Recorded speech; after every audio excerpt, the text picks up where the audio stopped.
आकाशवाणी रांची से प्रस्तुत है प्रादेशिक समाचार।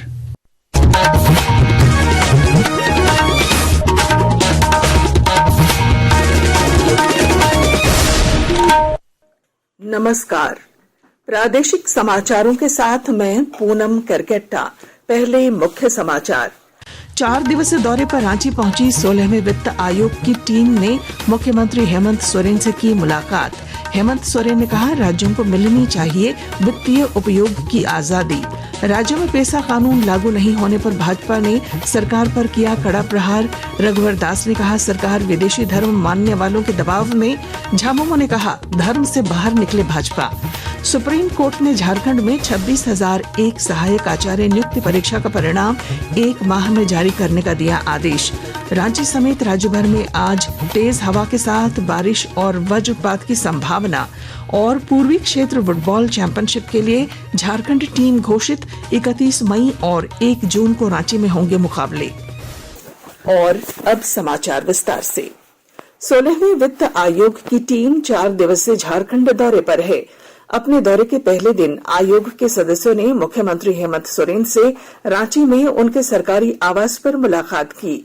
मुख्यमंत्री ने वित्त आयोग के सदस्यों से कहा कि राज्यों को उसके स्थानीय आबादी की आवश्यकताओं के अनुसार वित्तीय उपयोग करने की स्वायत्तता मिलनी चाहिए, क्योंकि हर राज्य की अपनी अपनी जरूरतें हैं। वित्त आयोग की टीम आज देवघर जाएगी, जहां वह बाबा बैद्यनाथ धाम मंदिर में पूजा अर्चना के बाद प्रमंडल स्तरीय स्थानीय निकाय के प्रतिनिधियों के साथ बैठक करेगी। कल यह टीम राज्य सरकार के मंत्रियों और अधिकारियों के साथ एक महत्वपूर्ण बैठक करने वाली है। राज्य में पेसा कानून लागू नहीं होने पर भाजपा ने सरकार पर हमला बोला है। पार्टी के वरिष्ठ नेता और पूर्व मुख्यमंत्री रघुवर दास ने आरोप लगाया है कि राज्य की हेमंत सोरेन सरकार विदेशी धर्म मानने वालों के दबाव में राज्य में पेसा कानून लागू नहीं कर रही है। पेसा कानून लागू होने से इस सरकार को खतरा है क्या, ये झारखंड की जनता जानना चाहती है। जब सारी प्रक्रिया पूर्ण हो चुकी, सभी की सहमति मिल गई है, तो कौन सा ऐसा अदृश्य शक्ति है? क्या विदेशी धर्म मानने वाले के दबाव पर ये पेसा कानून झारखंड सरकार लागू नहीं कर रही है? राज्य में सत्तारूढ़ गठबंधन के प्रमुख घटक दल झामुमो ने इस पर पलटवार किया है। पार्टी के केंद्रीय महासचिव सुप्रियो भट्टाचार्य का आरोप है कि भाजपा हमेशा धर्म की राजनीति कर जनता को गुमराह करने का काम करती है। आपको केवल और केवल धर्म की राजनीति करनी है, लोगों को भ्रम फैलाना है। ऐसा ऊंची मानसिकता वाला व्यक्ति का जो हश्र होना चाहिए था, झारखंड की जनता ने बता दिया है कि अब उनकी इस तरह की बातों के भ्रम में नहीं आएंगे। हम पेशा को लागू करेंगे, ग्राम सभा को ताकत देंगे, जो हमारी कमिटमेंट है हम उसको पूरा करेंगे। भाजपा सांसद बैजयंत पांडा के नेतृत्व में सर्वदलीय संसदीय शिष्टमंडल ने भारत के कूटनीतिक अभियान के अंतर्गत सऊदी अरब के रियाद में पाकिस्तान प्रायोजित आतंकवाद के खिलाफ भारत का पक्ष रखा। शिष्टमंडल में शामिल झारखंड से भाजपा सांसद निशिकांत दुबे ने बताया कि हमने बड़ी स्पष्टता से अपनी बात रखी है और सऊदी अरब भारत के चिंताओं से वाकिफ है। सऊदी अरब हमारी चिंता से वाकिफ है। फिर हम एक थिंक टैंक में गए और सभी जगह ये बात है और हमने अपनी बातें स्पष्टता से कही कि आतंकी कैंप उनको बंद करने पड़ेंगे। यदि वो आतंकवादी गतिविधियां करेंगे फ्यूचर में तो हम उसको रिटेलिएट करेंगे और इसके अलावा हमारे पास कोई उपाय नहीं है। हमने सारे अच्छे काम जो है पाकिस्तान के साथ कर लिए हैं और इस बात को हमने बड़ी गंभीरता से कहा और सऊदी अरब हमारी चिंता से चिंतित। सुप्रीम कोर्ट ने झारखंड के सरकारी स्कूलों में 26,001 सहायक आचार्यों की नियुक्ति परीक्षा का रिजल्ट 1 महीने में जारी करने का आदेश दिया है। इस मामले में दाखिल अवमानना याचिका पर सुनवाई करते हुए शीर्ष अदालत ने झारखंड सरकार के मुख्य सचिव और झारखंड राज्य कर्मचारी चयन आयोग के सचिव को निर्देश दिया है कि वे रिजल्ट जारी करने के आदेश का अनुपालन कर इस संबंध में अदालत में रिपोर्ट दाखिल करें। सर्वोच्च अदालत ने यह भी कहा है कि राज्य सरकार की ओर से अनुपालन रिपोर्ट दाखिल नहीं की जाती है तो संबंधित जिम्मेदार अधिकारियों के खिलाफ अवमानना की कार्रवाई शुरू की जाएगी। इस बीच सुप्रीम कोर्ट ने झारखंड में सहायक आचार्य नियुक्ति परीक्षा में सीटेट उत्तीर्ण अभ्यर्थियों को भी शामिल रखने की मांग वाली एसएलपी पर भी सुनवाई की। कोर्ट ने एसएलपी दाखिल करने वालों की दलीलों को न सिर्फ खारिज कर दिया बल्कि इसे कोर्ट का समय नष्ट करने का मामला बताते हुए उन पर 5 लाख रुपए का जुर्माना भी लगाया है। आकाशवाणी के ताजा तरीन समाचारों के लिए आप हमारी वेबसाइट news.air.gov.in पर लॉग ऑन कर सकते हैं। ताजा समाचार x handle @AIR News Alerts और Facebook page all India radio news पर भी उपलब्ध है। आप प्रादेशिक समाचार एकांश के एक्स हैंडल @AIR News_Ranchi और Facebook page Akashvani news Ranchi, Instagram page तथा YouTube channel AIR news Ranchi पर भी हमारे बुलेटिन सुन सकते हैं। प्रादेशिक समाचार आप आकाशवाणी रांची से सुन रहे हैं। राष्ट्रपति द्रौपदी मुर्मू 10 जून को 2 दिवसीय दौरे पर झारखंड आएंगी। राष्ट्रपति भवन ने उनके दौरे का कार्यक्रम तय कर दिया है। इसकी आधिकारिक सूचना राज्य के मुख्य सचिव को भेज दी गई है। राष्ट्रपति 10 जून को दोपहर 3 बजे देवघर पहुंचेंगी और सर्किट हाउस में रात्रि विश्राम करेंगी। इसके बाद 11 जून को राष्ट्रपति बाबा बैद्यनाथ मंदिर में पूजा अर्चना करेंगी। इसके बाद राष्ट्रपति एम्स के दीक्षांत समारोह में मुख्य अतिथि के तौर पर शामिल होंगी। दीक्षांत समारोह में शामिल होने के बाद उसी दिन राष्ट्रपति असम के लिए रवाना हो जाएंगी। साहिबगंज जिले में पीएम जनमन महाअभियान के प्रभावी क्रियान्वयन की पहल तेज कर दी गई है। विस्तृत जानकारी दे रहे हैं हमारे संवाददाता।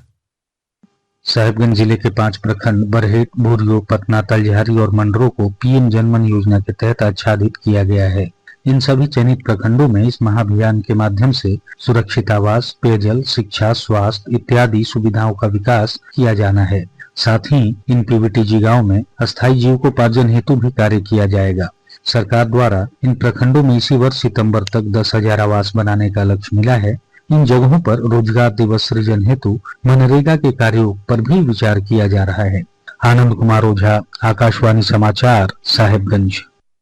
कुछ संक्षिप्त खबरें। झारखंड हाईकोर्ट के chief justice MS Ramchandra Rao के त्रिपुरा हाईकोर्ट में तबादले की सिफारिश की गई है। सुप्रीम कोर्ट कॉलेजियम की बैठक में इसकी अनुशंसा की गई है। राज्य में ईद उल अजहा 7 जून को मनाया जाएगा। रांची, लोहरदगा समेत अन्य जगहों पर कल चांद देखे जाने की पुष्टि इदारे शरिया ने की है। जमशेदपुर के सिद्धगोड़ा थाना क्षेत्र में चेन स्नैचिंग की घटना में शामिल 4 अपराधियों को गिरफ्तार कर लिया गया है। उनके पास से 8.5 ग्राम से अधिक सोना भी जब्त किया गया है। दुमका के सिद्धो कान्हू मुर्मू विश्वविद्यालय में स्नातक सत्र 2025 से 29 में नामांकन की प्रक्रिया को लेकर कुलपति प्रोफेसर कुनुल कांडेर की अध्यक्षता में बैठक हुई। बैठक में निर्णय लिया गया कि यूजी नामांकन के लिए चांसलर पोर्टल 1 जून से 24 जून तक खोला जाएगा। मौसम विभाग ने आज रांची समेत राज्य भर में तेज हवा के साथ बारिश और वज्रपात की संभावना व्यक्त की है। इसे लेकर येलो अलर्ट जारी किया गया है। विभाग के अनुसार राज्य के उत्तर पूर्वी और दक्षिण पूर्व के कई हिस्सों में तेज बारिश के संकेत हैं। यह स्थिति 31 मई तक रहने का पूर्वानुमान है। फुटबॉल। पूर्वी क्षेत्र फुटबॉल चैंपियनशिप के लिए झारखंड टीम की घोषणा कर दी गई है। यह प्रतियोगिता राजधानी रांची में 31 और 1 जून को होगी। टीम में 20 खिलाड़ियों को शामिल किया गया है जो प्रतियोगिता के दौरान अपना दमखम दिखाएंगे। अब अखबारों की सुर्खियां। रांची से प्रकाशित सभी प्रमुख अखबारों ने 16वें वित्त आयोग की टीम के रांची पहुंचने की खबर को प्रमुखता दी है। प्रभात खबर की सुर्खी है, 16वें वित्त आयोग से 2.5 लाख करोड़ रुपए के स्पेशल पैकेज की मांग करेगी सरकार। हिंदुस्तान ने लिखा, रांची में 4 दिन में कोरोना के 2 और मरीज मिले, अब 3। दैनिक भास्कर लिखता है, बोकारो डीसी को भूमि दस्तावेज के साथ शीर्ष कोर्ट ने किया तलब। दैनिक जागरण के शब्द हैं, वैकल्पिक व्यवस्था से शराब दुकानें चलाने की तैयारी में उत्पाद विभाग। अंग्रेजी अखबार में हिंदुस्तान टाइम्स ने प्रधानमंत्री नरेंद्र मोदी के आज होने वाले बिहार दौरे की खबर को प्रमुखता दी और टाइम्स ऑफ इंडिया ने लातेहार में सुरक्षा बलों द्वारा भारी मात्रा में विस्फोटक बरामद करने की खबर को पहले पन्ने पर दिया है। और अब अंत में मुख्य समाचार। 4 दिवसीय दौरे पर रांची पहुंची 16वें वित्त आयोग की टीम ने मुख्यमंत्री हेमंत सोरेन से की मुलाकात। हेमंत सोरेन ने कहा, राज्यों को मिलनी चाहिए वित्तीय उपयोग की आजादी। राज्य में पेसा कानून लागू नहीं होने पर भाजपा ने सरकार पर किया कड़ा प्रहार। रघुवर दास ने कहा, सरकार विदेशी धर्म मानने वालों के दबाव में। झामुमो ने कहा, धर्म से बाहर निकले भाजपा।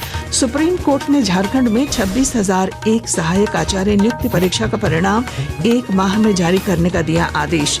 रांची समेत राज्य भर में आज तेज हवा के साथ बारिश और वज्रपात की संभावना। और पूर्वी क्षेत्र फुटबॉल चैंपियनशिप के लिए झारखंड टीम घोषित। 31 मई और 1 जून को रांची में होंगे मुकाबले। और इसके साथ ही आकाशवाणी रांची से प्रादेशिक समाचार का ये बुलेटिन समाप्त हुआ। अगला प्रादेशिक मुख्य समाचार 10 बजे प्रसारित किया जाएगा। नमस्कार।